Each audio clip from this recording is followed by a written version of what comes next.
Hey guys, welcome back to another video, another Goji Reviews video. Trying to do the intro differently this time, but today we have the Transformers 1 Voyager class studio series, Sentinel Prime. If you've seen the movie, you understand why, but let's look at the box first. Got some really nice box art of the dude, his alt mode, which I don't think we've seen in the movie. And then we have bot mode with what looks like null rays. I don't know if those are blast effect compatible. Jet mode, which he's currently in, and fun little thing we can do. Fun little thing. But without further ado, put the box out, take a look at the figure, and here we are. Here's Sentinel Prime in his jet mode, and I gotta say, one, there's a bit of a Star Fox vibe, but I kind of say that with a lot of jets that look like this, but also kind of looks like Transformers Cybertron Sideways. Transformers Cybertron Sideways. But yeah, he kind of looks like it with how the wings are. They're kind of whole just a silhouette and everything. But yeah, he's a nice gold and blue. Has the whole like royalty king look for a supposed Autobot, and yeah, besides the bottom cable being pretty pretty horrendous, I mean, it's serviceable. I mean, a Cybertron jet, so it's not supposed to be realistic. Can slide around if you have a certain surface. Good looking thrusters. See his feet there. His arms are just extended. You can see his head right here, but it all kind of meshes in a way to where it doesn't look like, if you really squint your eyes, it doesn't look like it's a robot under a jet. But yeah, I don't think I've even seen him run this in the movie. This might be like concept art. I don't know. Honest to God, I don't know. But let's, before we ever tackle bot mode or transformation or even comparison, let's do a little bit of accessorizing. You're going to take this a little bit here. I already have the blasters connected, but they're just like 5mm pegs and ports. And then you take this giant slot right here. Then you take this giant tab and just lock them together until everything is nice and secure. And then that's the quote-unquote stock configuration. What I like to do personally is take advantage of the fact that this tab is big, angle it down slightly. There's even more sideways vibes. Yeah. And we could take the blasters with these tabs, with these like tabs on the sides. Same thing with this one. And we can use these big slots that are right here. And just plug it in like so. And like so. And now he's got a whole set of blasters on the side. But we're not done yet, because while you can count these two, yeah. Spoilers for the other thing you saw in the box. You can flip these up, adjust these little cannons like so. Do the same thing on this side. There we go. Sorry if you hear any background noise, but let me just adjust these a little bit further. And let me actually point these up a little bit, like so. And these kind of pointed down, and he's got a lot of firepower now. He's got a lot of firepower. I will say though that what's kind of disappointing is I think they're starting to phase these out, which I don't get why, because they're like one of the funnest parts. So like it can sort of hook onto there, sorta, but it's kind of loose.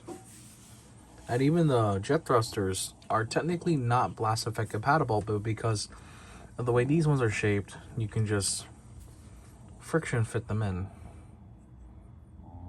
Like so. Let me go get more color accurate ones based on the movie.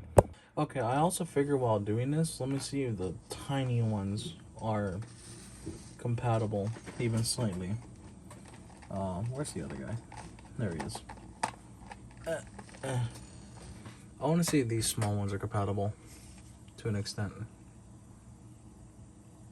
I mean, sorta. Yeah, sorta, but these look kind of dinky. More symmetrical, but they look kind of dinky. I guess that's technically compatible. They're not like actual pegs though. Plus, not those colors, but this size. Yeah, this one fits a lot better because it's all friction fit and it's like whoosh. Yeah, you got all that going on. Can the small ones fit on here? Oh yeah, they can, and it looks a little bit better. Looks a little bit better. As I said, you can also put them on here to kind of cement the fact that technically, yeah, more guns. But yeah, not really too much you can do. I mean, I get it, they're Studio Series, but I kind of wish they kept the whole like compatibility of the blast effects, because a lot of times blast effects can come in really good, like good clutch, handy, whatever. Yeah, let's just do jet mode comparison or just size comparison. And they're not all in frame, my bad. But here he is next to G1 Starscream, that's the Earthrise mold, and then Legacy Windblade. Yeah, he fits in pretty well, honestly. He fits in pretty dang well. Again, I apologize for any background noise. But yeah, with this little size comparison out of the way, let's get the transformation. We don't care when you call our name. We don't care, we are just the same. We ignore the race and we ignore the fight. We need a miracle.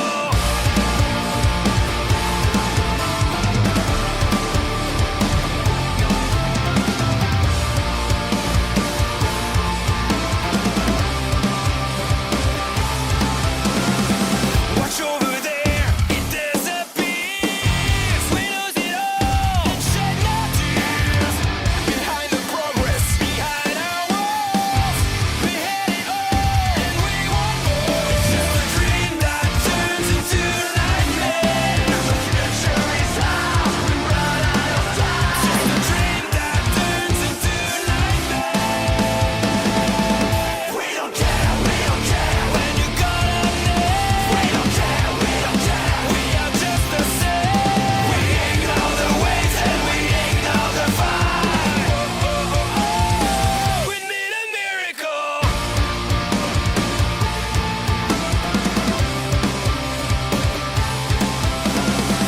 We know it's bad, then we forget.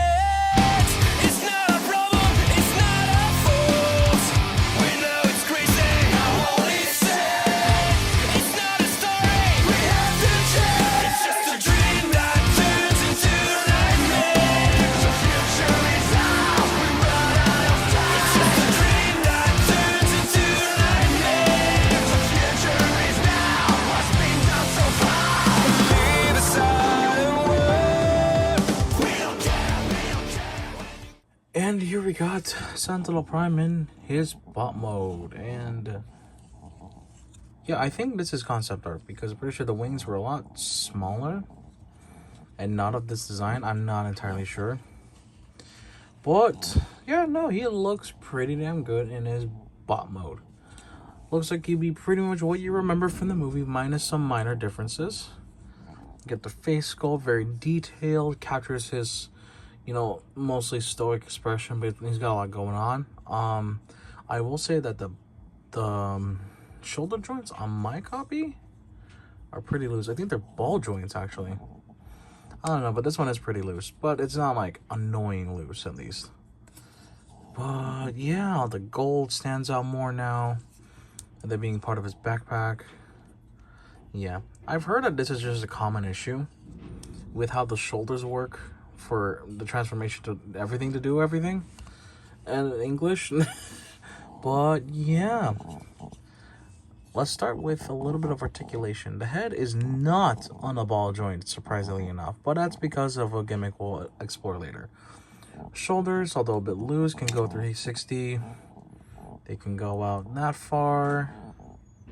You can do a bicep swivel. So it's on my copy, it's tight anyways. 90-degree elbow bend, nothing at the wrist. That is mostly due to how this figure works and the gimmick you saw in the box. Waist rotation, that's cool. You got Good forward kick. Not much with the back unless you finagle the wings a little bit. But even then, the cockpit gets in the way. You can do the full splits. You got over the knee swivel. You got 90-degree bend at the knee. You got ankle pivot, which is kind of nuts. And toe movement, mostly for transformation. Now, before we do anything else, you can hold its accessories, you know, all the guns are the ports, the big tabs you saw on the back are also here for the shield, but I kind of want to get started on one little thing. That is what we saw in the movie as his super battle mode. You probably saw it with the shoulders earlier, but what we're going to do first is actually open this part up and finagle this to get his mouthpiece on, and there you go. Battle mask ready. You can lift this up like so, and he's got shoulder cannon number 1. He's got the shoulder cannon number 2. Now this is something you can admittedly do on both arms, but for the sake of demonstration, I'm gonna do it only on this arm. You pull it back for jet mode. But I do recall in the movie he had a big like buster cannon to work with, and it just like, yeah, it didn't just extend over his arm, like it was a whole different gimmick entirely. But working with what we got for transformation right here, this is perfectly acceptable for me. They just had to make use of what they got. I think on the box it even shows that it's super extended. Like, sort of extended. Like, just the fist poking out, so you don't have to do the full thing. You can just do it like this. And just, a little bit. There you go. We're gonna combine the shield and the blasters as we saw in jet mode. Like so. I believe we saw him use the shield. I don't remember. We can do it right here. We are not done yet, however. He's got more stuff at the legs. So I think you want to pry these open, if I remember correctly. You want to pry, yeah. I don't have a tool currently. I don't have fingernails, so you want to pry these out. And you want to fold these out. Fold it back in. There we go. Like so. Let's do the same thing for this side. We're almost done. And then fold these in. And here's where things get a little bit optional. So, to be accurate to what the instructions say, you want to fold the feet down when you do this. You want to fold the heels out, fold the thrusters out. Then you want to do this, and you want to fold everything in like so. And then there you have the battle mode. However, because of how the feet work, he's not going to be able to stand. You can have him in a flight pose with these, but what you can do as a fun little option is that you can make this wider like so. And there you go. Now he can stand a bit more properly, which is really nice that they really thought of that. Or, well, they left that intentionally as it is. Then you can just, I'm just gonna adjust this one a little further. There you go. And now we have him in his battle mode, his super mode, if you would say. And yeah, that's like, he's a Voyager class, but they packed what is essentially almost a leader class-esque gimmick into this, which is undoubtedly impressive. I don't think they showed this off when they first showed off the figure. I don't think they did. I don't recall them doing so back then, but I'm glad that they have it. Now what we're going to do here is place them to the side, and let's get some size comparisons rolling. And to start off the size comparisons, here we have him with the other Studio Series Transformers 1 figures. Optimus, Bumblebee, and Megatron. Had the movie not ended the way it did, it could have been open to these four working together. It would have been cool. Would have been really cool, I'm not gonna lie. And here's Sentinel Prime next to his fellow Primes. Yeah, no, they do really look good together, though, I'll be real. And finally, because we were talking about super modes, with him being the latest entry, we have Armada Optimus Prime and Cybertron Optimus Prime. Their Siege Galaxy upgrade version, whatever. You get the deal. These look really sick together. Alright everyone, and that is going to be it for today's video. Now, I do want to address that I kind of loosely maybe mentioned some complaints. I forget. I only have really two minor nitpicks. One, there's no sword. Where's his double-bladed sword? I don't mind that it's not here because they give us the cool super mode. And I love the super mode. I kind of wish he had the sword. I think if I were to get an upgrade kit, I think I literally would only want the sword. Maybe change out the wings, but the wings are pretty damn fine. I also forgot to mention that they can articulate. That is my bad.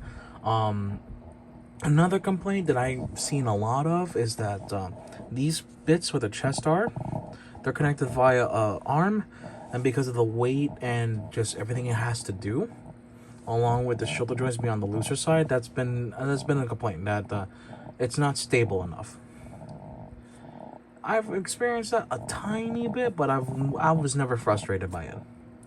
I could just manage it just fine, just clip it in, and it on my copy is secure, and you kind of see the looseness a little bit, but that was because I bunked it on accident. But yeah, other than that, I don't have any major complaints, which I would much prefer to have no major complaints. I just have minor nitpicks on something than having an actual complaint. But yeah, I want to thank you guys so much for watching, and I hope you enjoyed the video. Like, comment, subscribe. You know the YouTuber garbage dark, and we gotta say that. To get our videos anywhere, whether it's regardless for hobby or just getting it to be big or trying to make money in the future, make it like a job or something. Regardless, we kind of have to say those things. From that's what I'm learning is that you kind of have to cater to the algorithm. I don't mean to get all serious, but that's kind of what I'm realizing. At least what I'm realizing that I have to do. But at the same time, I don't feel comfortable putting out content that I'm putting out for the sake of putting out content. And some might say, oh, what about these toy reviews? I just love doing this. Even if I'm tired, groggy, sleepy, or sick, if I'm still able, if I still feel well enough to do the reviews, then by God, I'm going to do them. I love doing this. Even though I have minimal skills and all that. Even though I have minimal, basically everything. I don't have any real video editing experience versus like some minor things here and there you'll probably see. Not in this video, but in previous ones. I'm gonna try to keep this one mostly just unedited in the sense of, oh, I'm only gonna jump cut when I need to get to the next segment. I'm only gonna add music if I need to. But otherwise, I just kind of want to keep things real. You get what I mean? The next review is gonna be more discussion-esque. Like, I'm going to discuss a little bit more just what I feel is worth about a toy as a collectible or as a toy, something to mess with, and just what value it technically has in the market. I'm not a professional. I'll never claim to be a professional. I just kind of have my 2 cents. The most I can claim is that I have my 2 cents about something. I could be entirely wrong to some people, and that's fine. That is entirely fine. I do not care. I'll try to educate myself, but I do not care if I appear wrong in the sense of that I'm not going to get angry about it. It's going to be like, especially if they provide facts saying like, oh yeah, no, here's what's up. I'm like, okay, cool. Now I know. I almost knocked him down. But, serious rant aside, hope you all enjoyed the video.